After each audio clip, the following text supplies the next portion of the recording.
on va accueillir un couple, j'allais dire, de légende. Vous avez rencontré Marek Alter, je crois, en 1997, lors d'un voyage à Moscou. Hein. Vous étiez aux côtés de Lionel Jospin. On peut parler d'amitié, vraiment. D'amitié, oui. On va les accueillir parce que Marek Alter et Clara, sa femme, ont fait des choses importantes dans leur vie. Et il ne faudra pas l'oublier. Ils sont là tous les deux.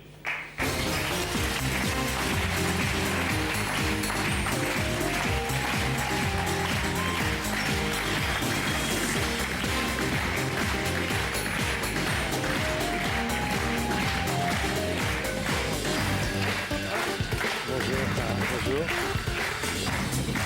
Merci d'être là. Salut, Clara. Ça va? Marek. Venez vous asseoir sur ce canapé. Alors, ici et moi là-bas. que je... Alors, Voilà. je vais vous donner la parole pour me parler d'eux. Bah, d'abord, c'est un couple, des amis, une générosité, une gentillesse, et puis un combat. Et le combat, c'est d'abord celui de la paix. Et s'il y a des gens qui l'incarnent dans ce pays, c'est Marek et Clara, on va en parler dans un instant. Et puis, Marek, ce sont des livres qui vous plongent dans l'histoire de la civilisation de l'humanité. Alors, ce livre est un livre extrêmement important, évidemment. Marek Alter raconte 4000 ans d'histoire, histoire du peuple juif. C'est un livre que tout le monde devrait avoir, finalement. Hein? Des photos magnifiques. Oui. Marek a déjà fait ce long parcours avec cette La saga, mémoire d'Abraham. la mémoire d'Abraham. C'est comme ça que nous nous sommes connus la première Oui. fois. Alors, puisqu'on parle de photos, je voudrais en voir une. Les ghettos. Ça, c'est le ghetto de Varsovie. Un petit mot de ce petit garçon et du nazi qui est derrière lui. Il s'appelle Tzvi Nussbaum. J'aurais pu être à sa place. J'ai eu la chance, vous savez, les destins assez particuliers. Il y avait deux amis de mon père, 2 ans primaire, de même syndicat que lui, polonais, catholiques, qui sont venus nous chercher 1 ou 2 mois avant, et nous avons pu sortir. Lui, il n'est pas sorti. Il est encore vivant, je pense. Il a vécu. Hein. Il a vécu. Je Petit. crois qu'il est Petit. vieux, mais il est encore vivant aux États-Unis. Et les nazis derrière, bah lui, il est mort. Il a été tué par l'armée rouge. C'est la tragédie du siècle. Beaucoup d'enfants peuvent s'identifier. Alors, c'est quoi être juif aujourd'hui?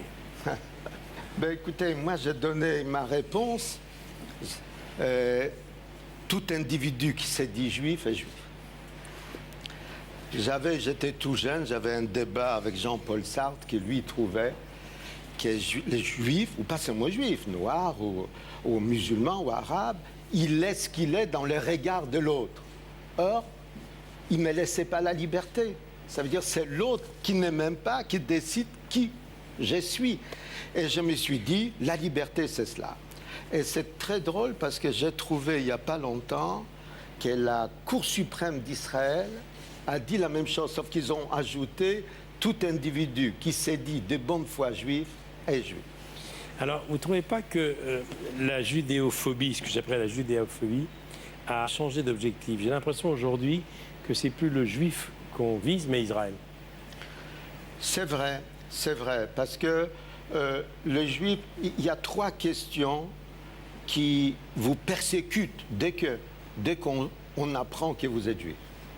C'est quoi qu'être juif? La première question que vous avez posée. Deuxième, pourquoi il fascine?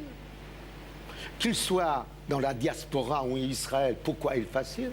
On voit au Pakistan, parfois à Cachemire, 10 000 morts, personne n'en parle. 2 morts à Jérusalem, la une de toute la presse. Et puis la troisième question, pourquoi on ne les aime pas? Pas tous, Dieu merci, il y a encore des gens qui acceptent les Juifs. Mais bon, il y a une animosité. Et quand j'écrivais ces livres, j'essayais de répondre à ces 3 questions. Et c'est vrai que la forme de l'antijudaïsme change à travers le temps. Ça veut dire l'argumentation change. Ça veut dire la haine reste la même. Alors pendant longtemps, on accusait les Juifs d'être un peuple déicide. Et depuis ce pape magnifique qui était Jean-Paul II, on a enlevé toutes les prières qui faisaient référence à cette accusation, donc on n'en parle plus. Mais ça s'est transformé en Israël. Alors justement, en exergue de votre livre qui est colossal, il y a une phrase de Marc Bloch qui a été fusillé par les Allemands et qui dit « L'incompréhension du présent naît fatalement de l'ignorance du passé ». C'est toujours vrai. Tout à fait. Je pense profondément qu'il y a un homme ou un groupe humain qui ne sait pas d'où il vient, il ne sait pas où il va. Et ce livre, c'est pas uniquement l'histoire du peuple juif. Ah oui, C'est l'histoire de l'humanité, de ce que nous sommes. Parce que ces juifs, Manuel a raison, comme ils ont vécu face aux autres peuples, chacun se retrouvera dans cette histoire, bien entendu. Alors, je voudrais donner la parole à Clara. Vous vous êtes rencontrés il y a une quarantaine d'années. Ah oui, au moins, je pense. Je ne compte plus. Vous dirigiez la revue Éléments. Oui. C'était une première publication internationale pour la paix au Proche-Orient. Oui. Mais dans les années qui suivent, vous découvrez que votre vraie vocation, c'est le dessin. Oui. Et vous avez mis le dessin au service de la paix. Oui, je voudrais rappeler que quand la France était sous la botte nazie, il y a eu un grand poète, Paul Éluard, qui a fait un inoubliable poème qui s'appelle « J'écris ton nom, liberté ». Moi, je suis une enfant de la guerre, donc la paix ne pouvait m'être naturellement obsessive. Mais la paix, comme la liberté d'ailleurs, sont très difficiles à représenter. Je veux dire qu'on a des peintures sur la guerre, ça oui, mais c'est tout. Je veux dire, et c'est là où j'ai trouvé l'idée d'écrire ce mot, tout simplement, et de l'écrire dans toutes les langues à peu près connues et qu'on parle. Oui, et sur tous les supports. Et sur tous les supports. Mais Éluard disait « J'écris ton nom, liberté, sur le sable, sur la cendre, sur les nuages et sur les colliers des colliers. » Et sur un support essentiel, le mur pour la paix, qui est au bout du Champ de Mars. Au Champ de Mars, absolument. Et j'y passe presque tous les jours. Michel, et qu'il faut sauver, parce que aujourd'hui, avec l'architecte Jean-Michel Villemotte. C'est Villemotte, mais avec tous ces noms, qui est magnifique, transparent, mais qui est saccagé. Il y a des gens qui ne veulent pas de ce mur, qui n'est pas suffisamment protégé par les élus du 7e arrondissement. Et je sais que Bertrand Delanoë, le maire de Paris, lui, le soutient énormément. Oui. Et ce mur, c'est devenu pas uniquement le symbole de la paix en général, mais le symbole de la paix ancrée au cœur de la capitale. Et vous retournez en Pologne souvent? Non, pas souvent. Je retourne de temps en temps. J'étais il n'y a pas longtemps. Il y avait l'Église polonaise a décidé que le 27 janvier, curieusement, c'est le jour de mon anniversaire, que ça sera le jour du judaïsme polonais. Il faut savoir, les Juifs représentaient en Pologne 11% de la population.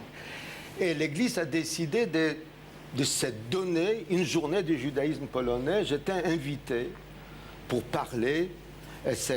C'était extrêmement émouvant. 1000 curés, prêtres, des cardinaux qui étaient là. Je leur ai parlé en polonais, bien entendu. Je vous remercie beaucoup. Vous êtes retourné? Vous êtes allé sur la terre de ses ancêtres? Non, jamais. Et je n'ai pas vraiment envie d'y aller. Non. Ce serait une épreuve. Oui, pour moi, oui. C'est quand même là où on a massacré tous ces Juifs. C'est ce que je voulais C'est dire. pas la faute des Polonais. Il s'est fait que les nazis ont choisi cet endroit-là pour les détruire. Et c'est vrai que c'est dur, vous marchez, vous vous dites, là, il y avait quelqu'un, là, il y avait un monde qui n'est plus. Merci beaucoup. Merci. Clara et Marie Calter.